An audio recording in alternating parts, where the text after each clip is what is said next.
Welcome back to So What's Your Process? The show where we talk with creatives from all fields about what they do and how they do it. I'm Allie Dalsimer. I'm Kyle Dalsimer. And who do we have today? Well, we've got a really exciting guest today. Our guest is one of the brightest new composers in musical theater.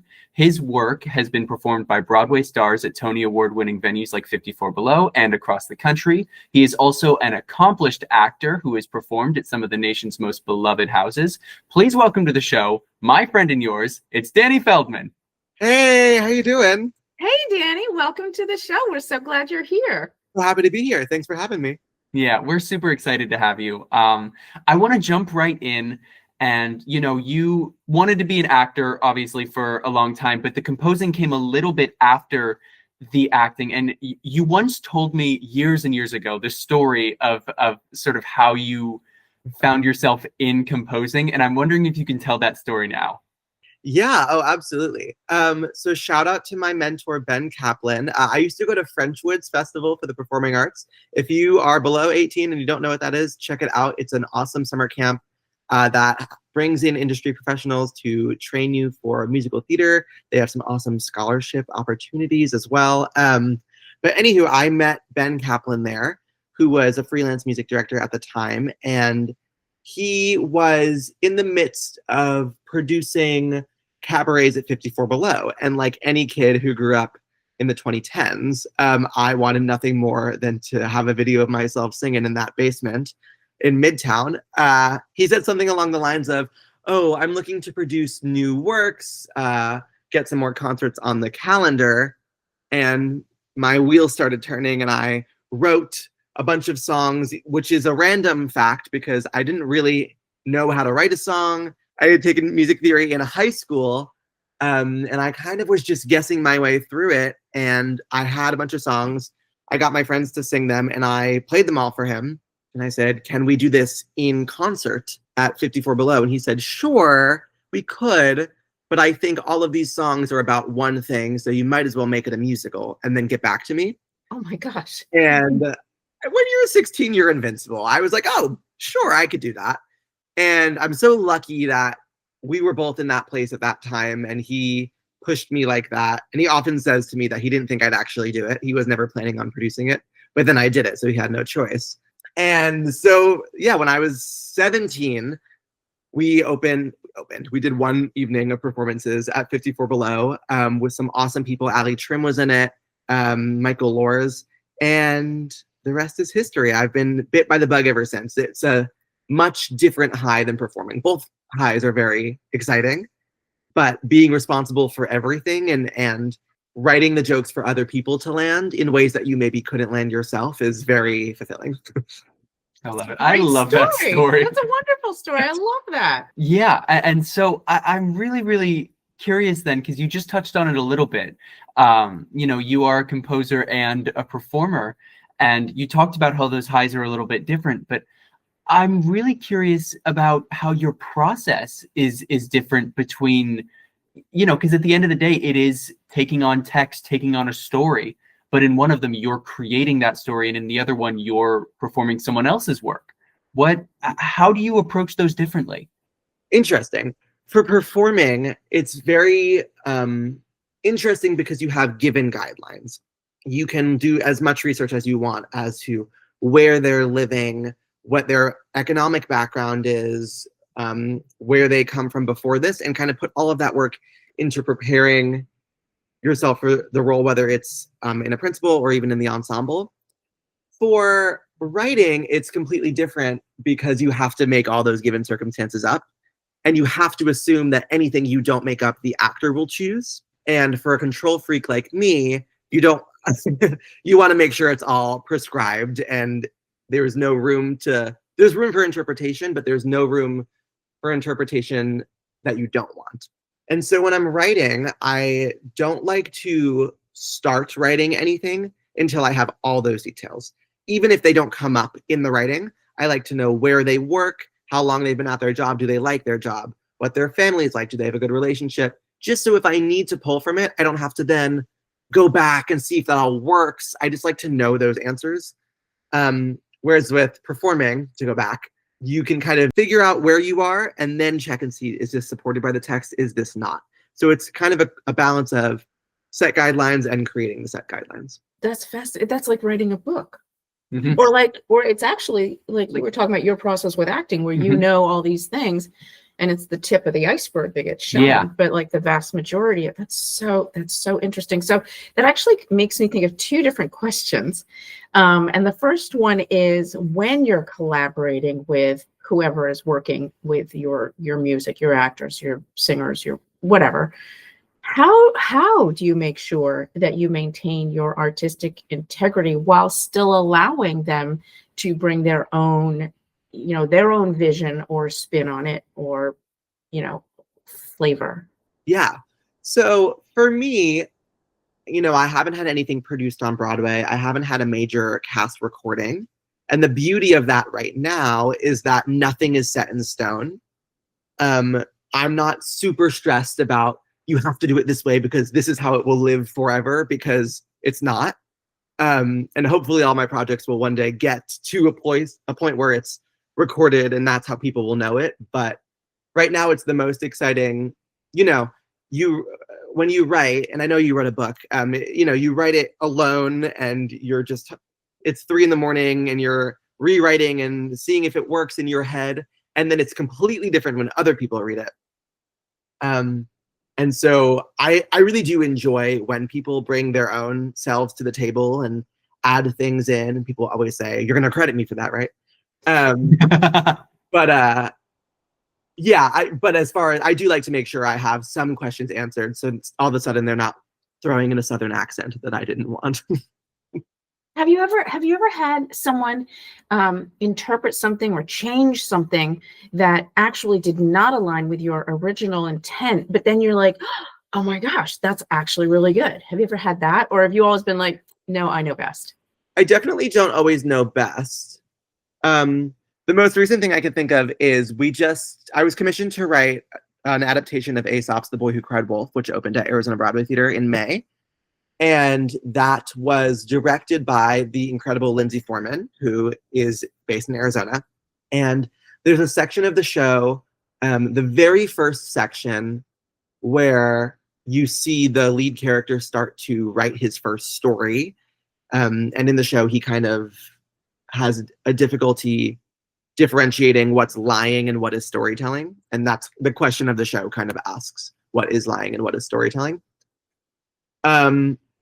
And so there needs to be a moment where he writes this big fable before he does the wrong thing, which is convince everyone there's a wolf when there isn't. And the show is aimed towards 6 to 11-year-olds. And I couldn't quite figure out how to make that monologue where he's writing a random story engaging. And the director had this idea to make the ensemble act out the story behind him as he's telling it. And it was about sailors. And so this big ship came on and they all were in sailor costumes. And it was beautiful. And now it's in the stage directions because I just think that's brilliant. I love that. Yeah, I love that. Now, that actually really opens up something that I've been curious about. Now, a lot of your work throughout your composing has been original stories that you write. I mean, you've got Hide and Seek, which is a beautiful semi-autobiographical story. You've got Hot Damn, which is your tap dancing beaver comedy. But then, you've got an adaptation, and not just an adaptation, but a TYA Theater for Young Audiences adaptation. So I'm curious, was there a difference for you when you were writing, not only taking on, an adaptation of a story as opposed to an original story, but also now having to change your perspective of audience from general population to young audiences, that 6 to 11 age range you just mentioned? Yeah. Well, honestly, it ties into the acting versus writing question with having no guidelines and having a bunch of things given to you. It was almost similar because it had to be 45 minutes, no intermission. It had to have 8 or less actors, and that was the commission part of Arizona Broadway. And then I had to kind of stick to the text of The Boy Who Cried Wolf, which is something I had never really had to do before, like you said. But with The Boy Who Cried Wolf, it's interesting because there's only 5 sentences to the story. I couldn't recite it word for word, but the first sentence gives the context that the boy had to work on the farm And then he cries for wolf. There isn't one. He cries for wolf. There isn't one. And the town comes running. And then he cries for wolf the third time and no one comes. And at the end, he goes, why did no one come? And he's called a wise man in the story. Says, no one believes a liar even when he speaks the truth. And that's the whole thing. So the only real characters in that are the boy, the wise man, who I didn't include in the musical, and I guess the wolf, but the wolf doesn't even really say anything in the fable. So it was interesting because I wanted to make sure I kept everything about the show, but it also doesn't really lend itself to a musical. The same thing happens 3 times, which is not awesome. You don't really know what he wants. Like he's in the story, he's bored, and so he cries wolf, which is great. But in a musical or even in a movie, like, why does he cry wolf? So you need to give him, given circumstances, who is mad at him, right? So we added his parents, we added his school teacher who taught him how to write in the first place. So that was honestly the hardest part of that process, was just coming up with given circumstances for a text that already existed. But then the biggest thing, so a year before we opened, Arizona Broadway brought me back to Arizona to produce like a 29-hour reading of it. And we did it for an audience of library owners and children and people from the community. That would probably be the intended audience. And at the end of The Boy Who Cried Wolf, no one believes him. He learns a lesson and the story ends. And so that's how the musical ended. And the very first thing that every single person said was, you cannot end a musical for 6-year-olds in like a sad. Yeah. Right. Where's the HEA? It's, if you know anything about hide and seek, or anything I write, it always ends like that. So, yeah. So that was a challenge, especially when the text is so clear. Like, he has to be wrong the last time. So I really stewed on that for a while, and not to spoil it for any viewers, but basically I had to add given circumstances to his life that is what he wanted, that also aligned with lying, that also could be resolved by learning the lesson, and everyone living happily ever after. It was very difficult, but really, really rewarding in a different way. Yeah, that's yeah, that'd be a challenge. So it actually makes me think of something, though, because you have these musicals that you write and create, and they're your own work and your own whatever, and then you have this, the commissioned works or whatever. When you're doing your own original work, does something just sort of hit you all at once and you just like go and write it down? Or do you sit down with an intent and maybe it comes to you in bits and pieces and you look for it, and maybe it's like a mosaic that eventually comes together, or maybe it just come as a flow from start to end? I mean, how does that creative process work for you? Yeah, I mean, every project is completely different. I'll talk about 2 that are almost polar opposites. Hot Damn, which I wrote the music and lyrics for, and I wrote the book myself with Lizzie Senecola, who is a brilliant writer. We were on a walk talking about wanting to write a musical, and we were just trying to come up with the wackiest idea. We both think the funniest thing in musical comedy is taking something seriously. So our goal was to come up with the craziest concept we can think of, and then make every character take it so seriously. And there aren't throwaway jokes that don't mean anything or don't come back around to save the show at the end, almost in a Deus Ex Machina kind of way. And so we were walking, and we were talking about, what if cows went on strike and wouldn't produce milk unless they like got their wishes? And we then were talking about, I don't even remember who it hit, but one of us was like, well, we could call it Hot Damn if it was beavers on a dam. And we were like, oh, that's good enough for me.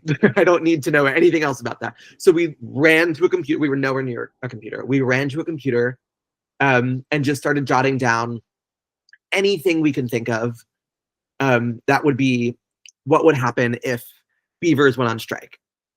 The first thought was, if beavers went on strike, the mayor would probably want to sweep it under the rug. So we needed a mayor. We thought, if the beavers flood the town as they say they're going to, everyone's going to need to learn how to swim. We're going to need a swim instructor who's going to maybe profit on the idea of the dam breaking. We're going to need a beaver that is a scab and wants to save the humans. And kind of it all unfolded very quickly and very immediately. And we didn't really look back on a lot of concepts. And that kind of just came right away. And then I'm currently writing a two-hander musical called Amongst the Pile, which used to be known as Roots and Doots Together Forever. And that is based on a bench on the corner of, I don't want to mess this up, but I think it's on the corner of Central Park West and 87th. But it's in that, I'll say officially it's in the 85th and 90th range. I don't know where it is. And it just says on the bench, Roots and Doots Together Forever in an engraving. And I was so struck by this bench for no particular reason. And I just kept thinking, who are Roots and Doots? Who are Roots and Doots? And I wrote a version of the musical that explains who they were and fictionalizes their tale senior year of college. And it was really not great because it really just stemmed from who were Roots and Doots. And I didn't really have an idea for a show. And yet I made 12 actors stand on a stage and pretend they were in a show. But the music I wrote for it, I love so much. I think it's my favorite music I've written. I'll say that on the record. So I've been stewing for a long, long time, I guess almost 3 years now, of what is this tale and how do I write it without messing up this thing that I kind of already love so much, but I don't really have real information for. And it wasn't until July of this year that I really, really, really ironed out their giving contexts and their circumstances and what they both want and how that intertwines with each other. And now I understand what the show is about, and I've been writing it, and hopefully it will be done soon. But it used to be 12 people, and now it is 2. So major. Wow. That'd be Roots and Doots? Yeah, that would be Roots and Doots, I would imagine. But that's so wonderful. And I've got to say, someone once said about your writing, and I don't know if you remember this, but someone once said, what I would give to live in the world that Danny Feldman paints. And I think that's so true because, and I will concur with the music from the show that was Roots and Doots just being so epic and grand. And, I got the opportunity to sing one of those songs from you, which was just such a gift. I want to touch on. He's being for real. He really did. It's genuinely one of my favorite songs that I have ever gotten to sing for a show. Yeah. And if any listeners are curious, you can Google "Come Home to Me" Kyle Dulcimer on YouTube and find the whole performance. It's brilliant, and it's on my website because it's so brilliant. Aww. I want to talk to you specifically about that writing and about your melodies, because you have. A lot of people want to be musical theater composers. And a lot of the times they write and it sort of feels very, very much like it fits into a box of what you've heard. It sounds sort of like another composer, or it feels like a Broadway Disney song, or it feels like a Jason Robert Brown or something like that. You come up with these just very unique melodies. And you always have. It's not even from your first musical, Hide and Seek. You've got this ba-da-da-da-da-da-da, and it's like it's so unique, and like I haven't. Where do the melodies come from, Danny? Well, thank you. That is so sweet. So it's funny you mentioned that song in Hide and Seek. So Hide and Seek was the first thing I wrote when I was 16. That was what spanned out of the Ben Kaplan conversation, and because I had never really written anything, I was more, or really knew how to play an instrument, I was much more stressed about the piano. And so I, like, what comes first, the melody, the lyrics, the piano? The answer back then was certainly the piano. Whatever new accompaniment configuration that I could figure out that didn't sound to me like something I knew, that was what we were starting with, and we were going, and we were building. But I wrote over 50 songs for Hide and Seek. There are only 16 in the show, but I wrote so many songs for Hide and Seek, and the only ones that I really and I was so young too. The only ones that I would still perform today at 24 are the songs that started with melody first and didn't start with piano. And that song that you just said is the first one that was like that. That ya da da da da da da da. And when I stepped away from hide and seek and started working on Been a Long Day and Hot Damn, and then especially with Amongst the Pile, I'm realizing that the melody has to come first for my process, or else it will just sound like singing, but it won't sound like a song in my work. I'm not very good at creating random melodies to fit. I think for me, the musical theater, we all try to write the musical theater that we want to see. And for me, what I love about musical theater is those grand melodies that you sing forever, like Hello Dolly or She Loves Me or Gypsy. And even though I don't think anything I've written sounds like any of those three shows, I try to really focus on building like sweeping melody first. And I don't voice memo or record any of them. And if I could remember the next day what it was, then it works for me. And if I can't remember it, then it wasn't worth it. Because if you even look, there are some videos that I wish wouldn't be up online out there of old songs that I wrote, and you can see that I'm like cramming words into syllables, and maybe in verse 1 this line is like ya da da da da, and then in verse 2 it's like ya da da da da da da da, because I couldn't fit the words in. And I had to learn maybe a year or two ago that like you have to write the song, like you can't stop writing the song until it works. You can't just cram things in where they don't belong. And Sondheim has 2 great books out there about his process.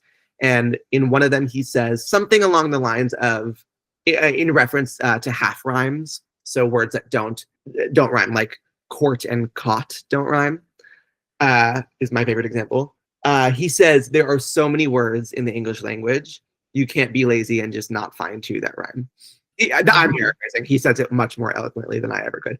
So that's how I feel. I now try to stick with melody first, and possibly when I'm sticking with melody, I'll think of one phrase, and it's usually the title of the song that kind of fits on that melody. And then I'm really intentional about making sure the words fit on the melody. In other words, the like emphasis of the syllables isn't in the wrong place for where it lands each time you hear the same melody. Because then to me, it sounds like something I wrote when I was 16. It doesn't sound like a song I would listen to. Yeah, that's interesting. I really like that. And we call that putting the emphasis on the wrong syllable. Yes. Yeah. So it's really interesting because you've gotten into like how your process has evolved since you were 16. And it just really sounds like you're kind of a little bit of a Mozart type here and just a natural genius with it, which is awesome.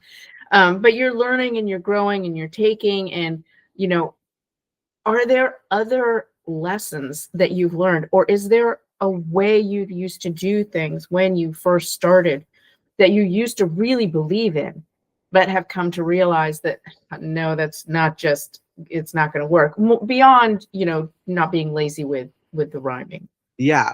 I used to be really set on keys, and my philosophy was if you couldn't sing a song in the key I wrote it in, you can't sing the song.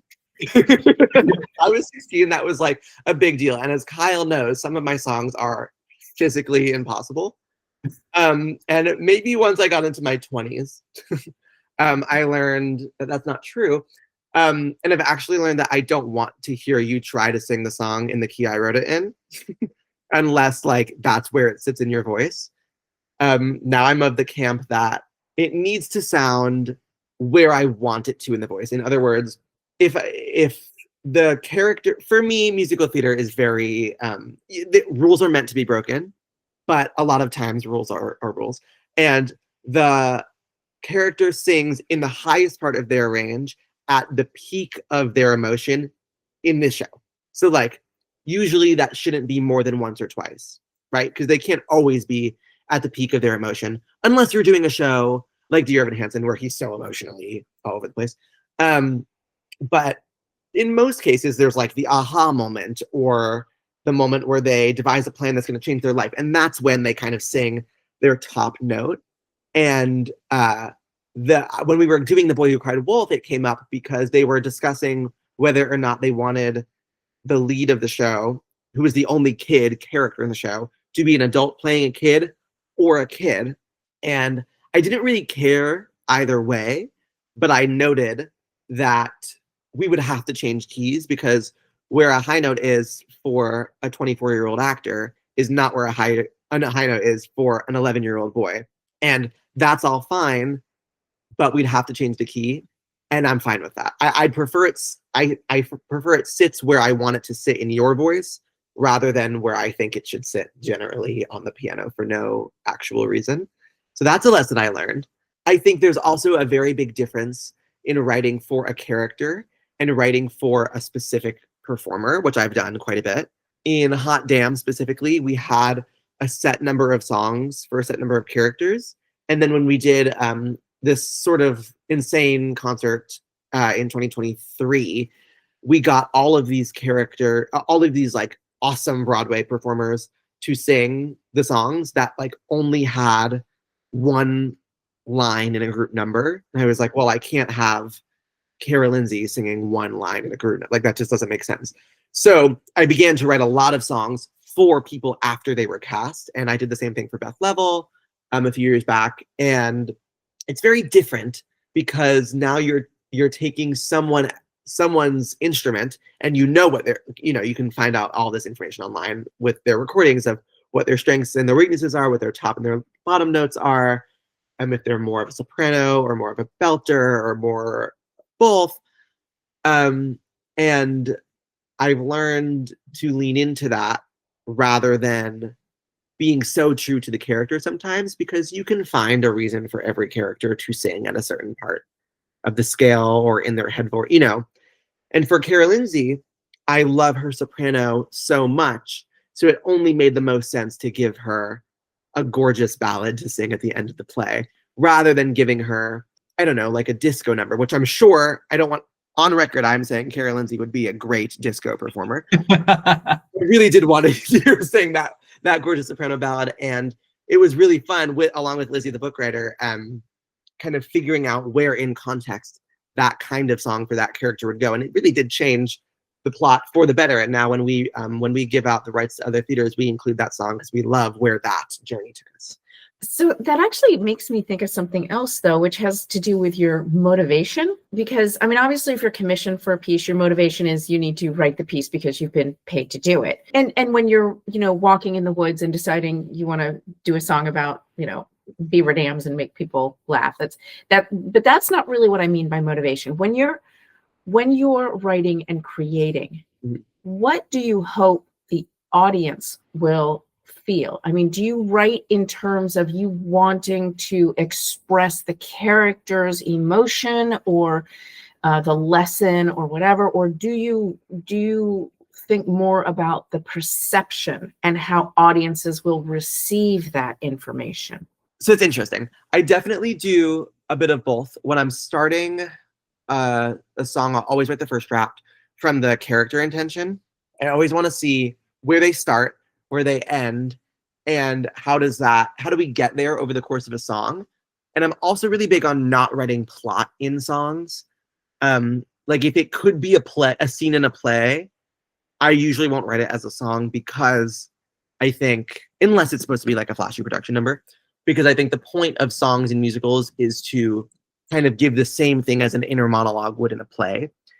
Something they wouldn't necessarily say out loud, or even if it's a duet song and it's not like a solo, we're still highlighting the fact that the words they're saying are talking about more than maybe what's on the surface, and it's affecting them so deeply to influence their actions. And I always am thinking about that first and foremost, and probably up until a first reading, I will usually do a reading of my songs or of whatever I'm writing for a small group of friends before it goes to a ticketed audience, because I always like to figure out, once I've given the character that circumstance, if it's reading in the way I want it to read or if it's not clear enough. But that is So it's definitely both, but it's certainly the first and then the second. That makes sense. I love that. I actually love that your process includes sort of a beta phase, right? Like testing phase. I actually really think that's cool. I want to circle back to something you said earlier. It's been kind of ruminating in my brain a little bit because you mentioned Sondheim having a couple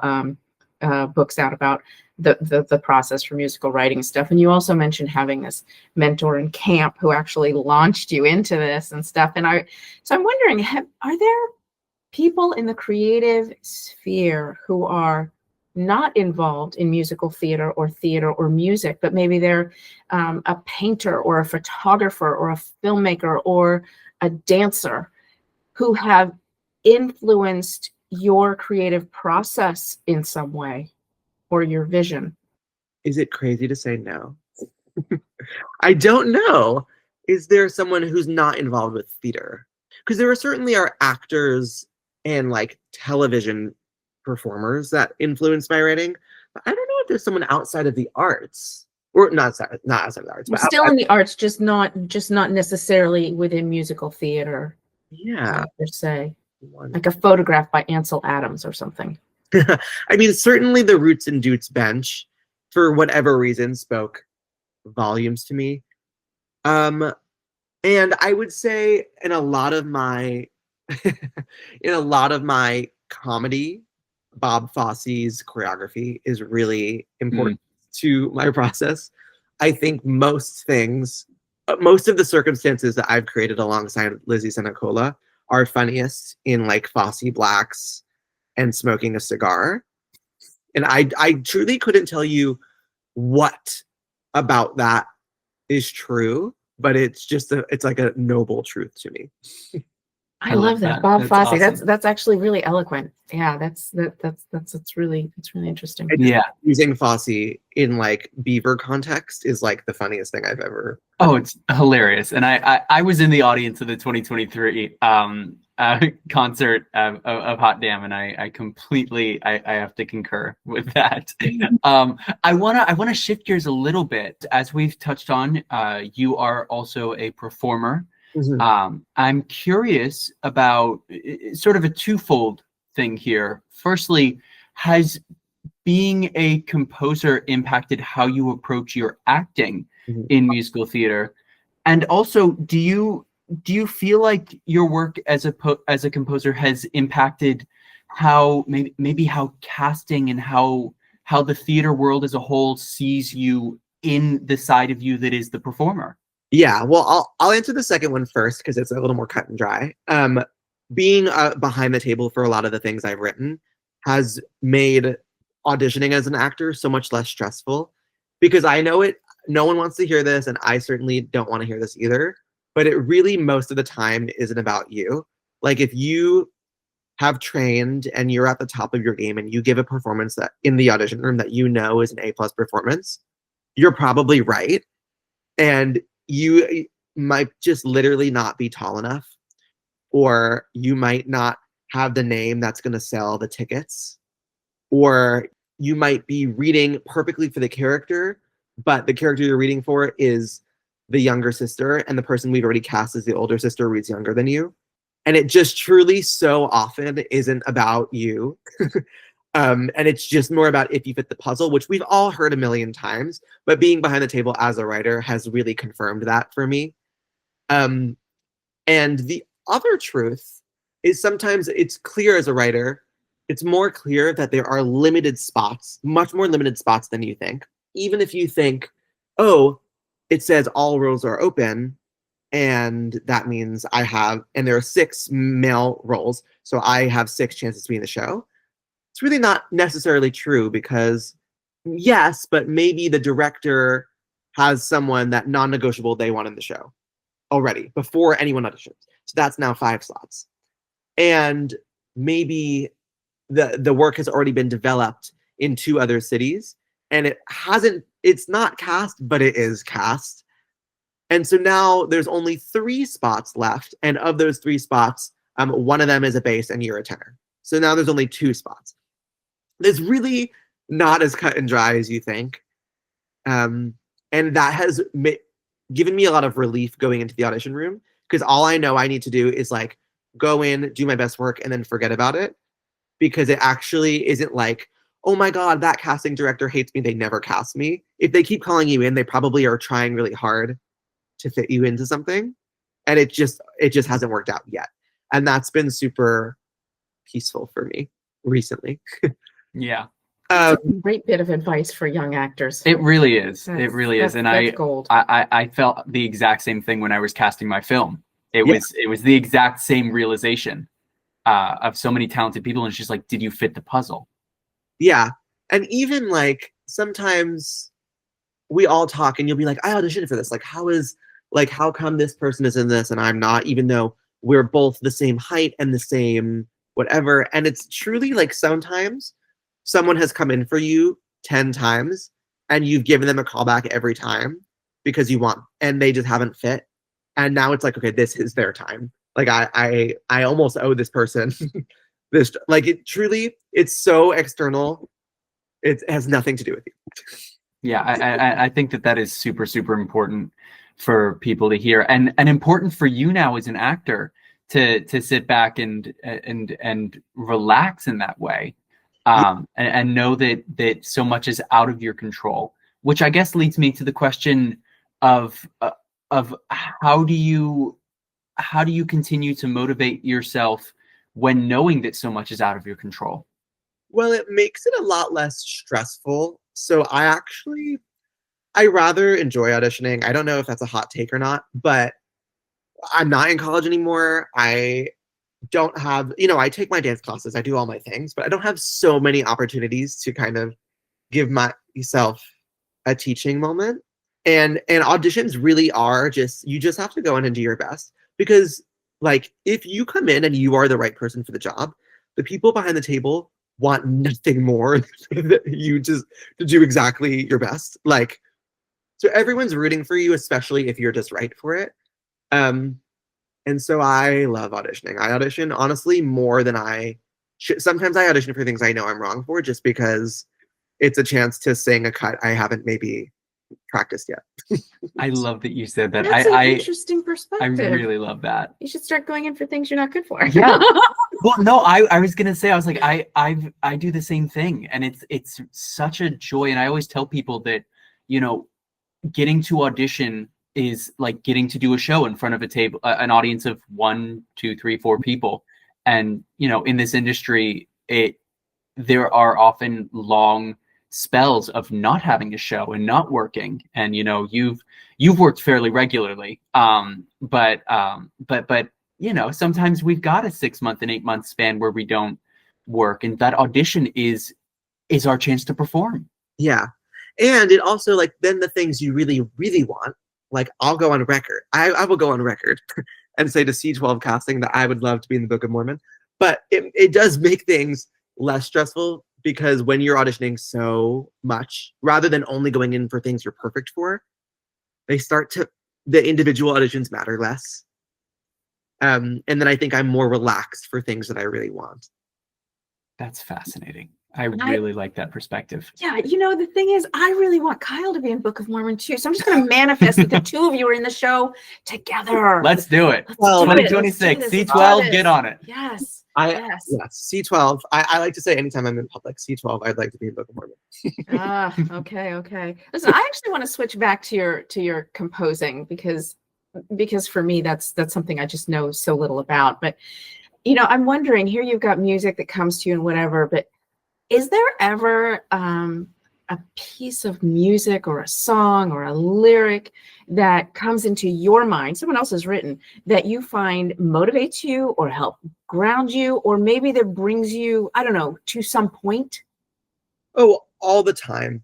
I often am finding that I will write things and then I will listen to them and be like, I didn't write that. That sucks. I think there are only so many ways. No, let me not say it like that. Yes, sometimes when I'm writing, I will even make like a Pinterest board, not an actual Pinterest board, but a compilation of like vibes I'm going for. Like, oh, this song from this show is exactly the vibe, but lyrically, this song like accomplishes the thing I'm trying to do. And the main reason I make that board is because if I don't tell myself that like this is the kind of song I'm writing, then I will accidentally steal something from those songs. So I like to know what they are so that I can be like, you cannot write those songs. I love that. That's a vision board. My daughter makes vision boards. Yeah. She makes vision boards to like manifest her future, and they're really powerful. Wow. Yeah. I love that. And it works. Yeah. Yeah, she's doing really well with that. So Wait, I will start doing that. You're gonna see. Oh yeah. You're gonna see Book of Mormon on my vision board. There we go. I want to ask you. I have one last thing, and I probably should have brought it up earlier, but I've always thought that this was fascinating. So you know, we met because we went to college together. So I was there when you know the new adaptations and the new adjustments for hide and seek were going on. Even did a couple demos for you, and I remember our freshman year, you got it was I think the second time that you got asked to do hide and seek at 54 Below. The fourth time. Oh wow, okay. But okay, well the fourth time that you'd done it at that point. But I remember that you just you know, and at this point you were a college freshman. You know, this is your first thing. You haven't had anything produced yet. You know, you're pretty still much an unknown in New York. Yeah. And yet you were able to pull all of these Broadway names, these people that like television actors, you know, people from all over. How did you go about getting those names attached to your project? There is truly never harm in asking. I learned this. Yeah, I learned this in high school. Because in high school you're invincible. You just kind of think things will work, but they truly do work out more than you think they do. You know, you just ask. And you know, most people have a website with their email somewhere or a contact form button, or most people you realize they follow someone that you're really close with and you're like, do you have their email? But yeah, I've done a lot of cold asking in my day. And that is received with a lot of no's as well. But I think people are really excited. I think people are more excited to do art for art's sake than we think. And I'll leave their name out of this, but I was talking with someone recently about this. That is someone who has now been in multiple of my things, who has been in many Broadway shows, and is just a great performer. And I am happy to use them for any of my songs whenever they're around. We were talking about it, and I was like, "Why did you say yes to the first thing that I asked you?" And they had said, "Well, frankly, I felt honored that I didn't know who you were, and you didn't even want to see me audition, because you felt that what you had written was so right for me that I thought I'd give it a shot. And then when we did it the first time, I learned that I love your stuff, and I learned that I enjoy being in a room with you. And as much as I've been in 6 Broadway shows, I'm not always in a Broadway show, and sometimes that means I can't take other things because of the union rules and whatever. And I am still the same person who fell in love with theater before I was on Broadway. Like, I still love to get in rooms and sing new musicals like every person does. And that has never changed. And I believe that I will be like that for the rest of my life as well. And I hope so. I love that. I do too. I love that you're building this community. It really is a community that you're building. I just have a couple questions. I like to ask kind of fun questions. So one of my fun questions is, if someone was to reverse engineer your music based on what you've produced so far, what would they learn about you? And what would they get wrong about you? Oh, that's interesting. If they were to reverse engineer my music, I think they'd figure out my left hand patterns very quickly on the piano. So my music sounds the exact same, I think, as when I was 16 as it does now, but with more rules. Like, yes, all the things we talked about today, I have, I make the melody first, and I make sure that all the syllables in the first verse are the same as the amount of syllables in the second verse. There are more rules than there used to be. But I think like someone's inherent sound is probably always similar because it's based on who you like. You know, you're not going to write music you don't like. And I love Jason Robert Brown, and I love Jerry Herman and Bagan Harnick, and I love Sarah Bareilles, and I love Will Finn. And I think you can hear all of that. I think people, if they were they reverse engineered my music, I think they would find that I enjoy a secondary dominant chord. And they would also enjoy that anytime I'm going to the fourth, I will always go before that with the 1 in my left hand and the 7 in my right hand. But things that they would get wrong about me, I think people would assume that some of my jokes in the comedies are unintentional. A lot of times, this is a strange occurrence, but more often than you think, people will ask me if I get the joke that I wrote. Always like, I do. Like, and I guess the best way to explain this is, so Lizzie Sinicola and I have this philosophy for our shows that is a hand gesture, and it's this. For those of you listening, it's me almost like shining a spotlight down from above with my hand. And what it is in reference to is you get so entangled with the thing that you're watching, such as beavers on a dam striking. And we try our hardest to get you so engaged. And just when you're the most engaged, throw in something that does take you out of it on purpose so that you remember that you're watching a show about beavers and then you laugh. And I think sometimes people would assume that those things are just dumb to be dumb, and they're not. They're very specifically placed. And Lizzie and I will go back and forth. Even though I do write the music and lyrics myself, we will go back and forth on where those things need to be placed. So that's interesting on a couple levels. What I find most interesting about your answer, Danny, is that when I asked you to speak about yourself, in both instances, you talked about your work, as opposed to saying, I'm a rule follower, or I'm not funny, or I am something. So what that tells me is that you really live and breathe your work. It is part and parcel for who you are, which I love. I love that. And I'm so thrilled that you're able to find a career that you have such a passion for. And it's obviously why you're so good at it. But that was really insightful. So I have just one final question. And that is, if you composed a piece of music or a musical that told the story of your life, what kind of music would it be? What instruments would you use? And what would be the flavor of that piece? Well, there are two answers to this question. So my first musical that I wrote was my personal coming out story. And it was very contemporary musical theater, but that's the boring answer. The second answer, if I wrote a musical about myself now, I don't know what I would really write it about, but I would definitely say that I would use I would use two things. I would use a lot of jazz. I don't know why, but I think I would.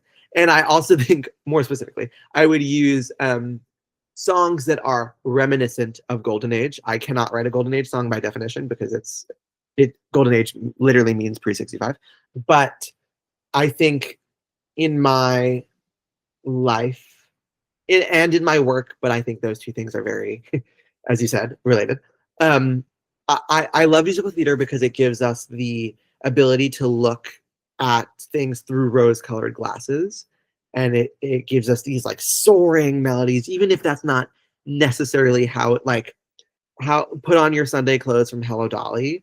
Like if you actually stood in New York City in that year, I don't think it would sound anything like that. I think it would be dirty and rude and unkind, but we look at it through these glasses of like how beautiful the world could be. And I think I'm kind of more of a half glass, half full kind of person.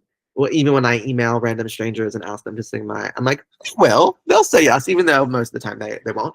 I think what I love about theater and what I love about life is like the idea that things can just be simple. And so a musical about my life would probably be, golden age reminiscent style. I love So that. upbeat, simple, bright, forward thinking, Yeah, and dancing down the street. yeah, I think a lot of characteristics of contemporary musical theater, certainly not all, is so on the street where you lived, I have often walked on the street before, something about my pavement in the feet before. Whereas in new musical theater, and I'm going to cite a song I love because I think this is a great song, Cassandra by Jason R. Brown from The Connector. In a bar down the block on a stool, there's a girl and she's named Cassandra. There's just so much more in lyrics now than there used to be.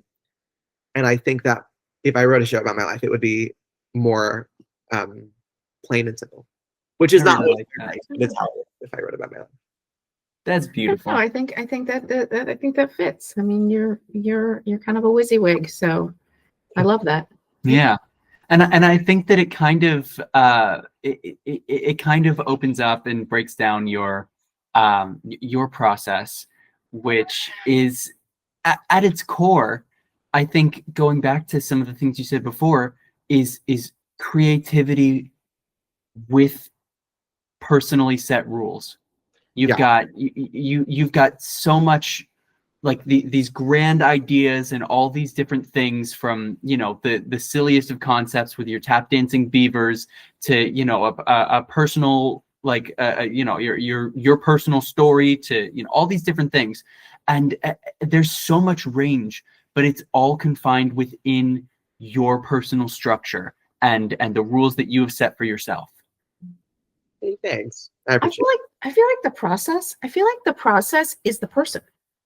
Yeah. I feel like he just simply embodies and lives that you embody and live, what you do in terms of your compositions and in terms of how you approach things and your perspective and view on life. It's very interesting because I think you're the first person we've had that's really been very integrally and intertwined. Yeah. So that's really interesting. That's fascinating. Thanks. I do think that writing is a full-time job and performing is a full-time job, and then I also have a full-time job. So yeah, there's really not much room for anything but living in the work. But yeah, it's so good you don't have to sleep. That's just a wonderful thing. There's people always ask, like, isn't that hard? Like, well, like family who's not in the arts. No, because we all love it. None of us do this because we want to make money. Like, that's not the Exactly. Yeah. Exactly. Well, I love that. And Danny, I think that as we wrap up, this has been a really, really informative and exciting episode. I want to pass the mic over to you so that you can let people know where to follow you and keep up with what's going on with you and your work.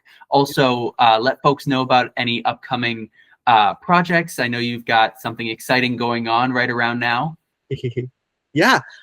So you could always find me on Instagram at Danny, D-A-N-N-Y, Feld, F-E-L-D-D, not to be confused with Danny Feld with one D, which is the artistic director of the Pasadena Playhouse. Shout out to him. You could also find me on my website, DannyJFeldman.com. That's where I have all of my updates about my performing, as well as a bunch of clips of my writing. All of my sheet music is available for purchase on there, as well as rights to productions if you have a high school, college program, or a regional or Broadway house that wants to do my show near you. And also just drop me a line and say hello. I love to hear from people. I was just selected as one of the 2 composer lyricists for Phoenix Theater's Richard P. Stahl Festival of New American Theater Festival. I'm very excited for that. I will be doing a 45-minute set of my work in Phoenix, Arizona, alongside some amazing local actors. Phoenix Theater Company is a great space for championing new work. And if you are a writer who is listening to this, I encourage you to submit to the festival next year. They pick 1 play, 1 musical, and 2 composer lyricists every year to develop work with for a week-long residency. I'm very excited about that. I should also mention that I run the bi-monthly devised theater workshop called Devise and Conquer alongside my freaking collaborator, Lizzie Senecola. What that is it's 5 composer lyricists and 4 playwrights meeting in a room for 6 hours to create a 30-minute piece. Each composer and lyricist and each playwright, after storyboarding the whole piece, picks a scene or a song to write that day. It then gets performed the following day in Midtown by a group of performers. And we recently celebrated our 2-year anniversary in January. We are always looking, always looking for new applicants. And if you want to be considered as a composer or a lyricist or a playwright, you can get in contact with me on the contact form on my website. Also, my song One Less Stranger on the Street, from what was known as Roots and Doots and is now Amongst the Pile, is featured in an awesome indie short film by Kyle Dulcimer called Call. And you can find out more about that at _call_film on Instagram. Look at that And plug. I got to tell you honestly, Danny, I didn't know that was Danny's song. Oh, you didn't? I didn't. I don't think you mentioned that, or if you did, whatever. But I love that song. I love that song. Thank you. Thank you. So good. Caitlin Mays, who was singing on that recording, sounds fantastic. She does sound fantastic. And you know, it actually it brings the whole film together. And you know, enough about me, but yes, thank you for writing that, because it was exactly what we needed for that film. Thank you for including me. Yeah, Kyle sent me a text. Well, he sent me a phone call and then a text, and we went back and forth. But he was like, could you write an 8-bar cut for this moment in the film? And I said, oh, I could, but based on what you described, I have something perfect. If you want me to write something, I'll use it, but this is what I'm thinking. And he was like, 100%. Yeah. Well, you sent it to me and I went, oh, that's literally just that. Like, this is the song that I would have made up in my brain. It was perfect. It was. If you had a brain like Danny's. No, it was exactly. It was eerie how perfect for what I'd written in the script was. Yeah, and so that is hitting the film festival circuit soon, and I love the film. I can't wait for other people to see it. Well, Danny, thank you so much for coming on the show. We really appreciate it. And we'll see you next time. Yeah, thank you so much. Thank you. Well, Allie, what did you think of Danny? I'm so impressed with Danny and his just genuine. He's like, he just lives and breathes what he does. You know, it reminds me of George Burns. You know, when he was asked, like, why, you know, you're 98 or whatever he was, you're still doing comedy. Why are you still doing this? You know, you don't need to do it. And he's like, well, you know, if somebody wants me to do it, they're going to pay me to do it. I'm going to do it because this is why wouldn't I this do is my it? life, Yeah. right?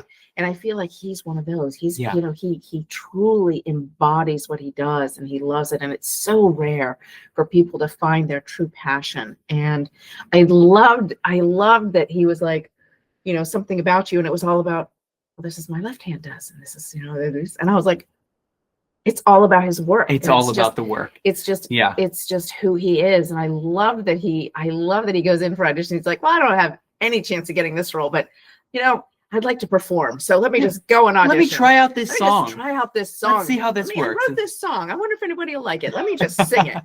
And I just love that. And you know, he's like, when you're 16, you're invincible. You can do anything. And I think, you know what? No. When I was 16, I was definitely not that. And I think there are a lot of people who do not have that self-confidence and that sense of self. Like, he really knew who he was at a very early age. And I think that that's actually very rare and makes him truly unique. And I really enjoyed this conversation. I really enjoyed listening to him a lot. I also think, I will say, you know, he talked about, you know, you feel like you're invincible when you're 16.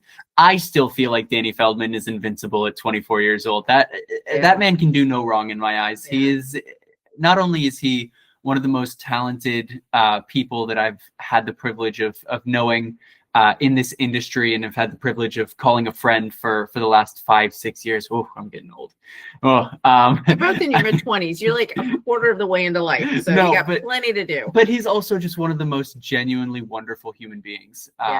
He seems like a genuinely and that's not always a given in the arts. And it's such a special thing to have someone who is so talented and so giving, and it just cares so much about the work. Mm-hmm. I'm he a big talked Danny about Feldman how fan. he reached out to people. They're like, yeah, I'll be in your thing. You unknown composer at the time, and you're just not going to pay me because you have no money, and I'm just going to do it for the artistic value. But you know what?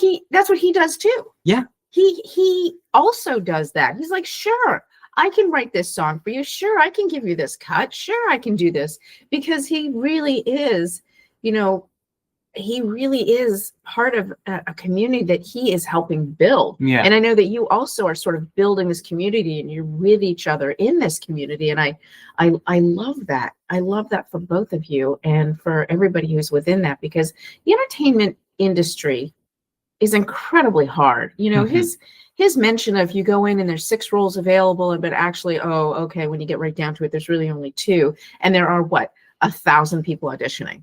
Yeah. Right. It's hard. It is a hard life. And you mentioned, not working for 6 or 8 months at a time sometimes. And it's just, and so the fact that you can build this network of people who are in similar circumstances and going through the same things, and that you can give each other support and find creative outlets for each other. I think that is, that's just beyond words amazing. Yeah. Yeah, it is. And with all that being said, thank you, everybody, for tuning in for this exciting episode with Danny Feldman. We're so glad you joined us, and we hope you enjoyed. And we hope that you join us next week for another exciting episode with another great guest. So in the meantime, make sure to like, subscribe, turn on your post notifications wherever you are watching or listening to this podcast so you never miss a new upload. And with all that being said, Allie, please check out some of Danny's works. He really is amazing. And we will see you next time on So What's Your Process? bye-bye.